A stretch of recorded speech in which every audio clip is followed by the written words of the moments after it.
ছোটবেলা থেকেই শুনে আসছি, অন্যায় যে করে আর অন্যায় যে সহে তব ঘৃণা তারে যেন তৃণ সমদহে। আমাদের দৈনন্দিন জীবনযাপনে অন্যায় কম বেশি সবাই করে থাকে।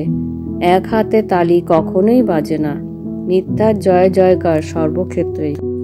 যে সত্যের পথে চলে তাকে দোষী সাব্যস্ত ও হেয় করা হয় সমাজে, পরিবারে, জীবনের প্রতিটি ক্ষেত্রেই।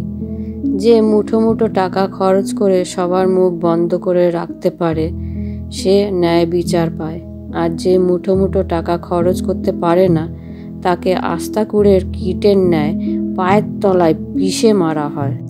ন্যায় বিচারের নীতি সবার ক্ষেত্রে এক নয়, ন্যায় বিচারের আওতায় সবাইকে ফেলা হয় না। সমাজে সুস্থ পরিবেশ বজায় রাখার জন্য ন্যায় বিচারের ব্যবস্থা করা প্রয়োজন। ন্যায় বিচার এমন হওয়া উচিত যাতে ন্যায়কে সমর্থন করা হয়, অন্যদিকে অন্যায়ের শাস্তি হয়।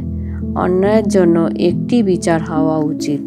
সমাজকে সচেতন ও অপরাধমুক্ত রাখতে হলে সবার আগে ন্যায় বিচারের ভারসাম্য বজায় রাখতে হবে এবং বিচার ব্যবস্থাকে সুবিন্যস্ত করতে হবে। অন্যথায় ন্যায় বিচার পাবে না।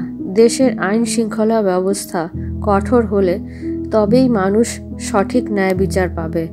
অন্যায়ের বিরুদ্ধে পদক্ষেপ নিতে না পারলে ন্যায় বিচার কোনো মতেই পাওয়া সম্ভব নয়। ভিডিওটি যদি ভালো লেগে থাকে লাইক, কমেন্ট, শেয়ার করে দেবেন। আর যেসব নতুন বন্ধুরা দেখছেন চ্যানেলটিকে সাবস্ক্রাইব করে দিয়ে পাশে থাকার অনুরোধ রইল। সবাই ভালো থাকবেন। এতক্ষণ পাশে থাকার জন্য অসংখ্য ধন্যবাদ। আপনাদের দিন শুভ হোক।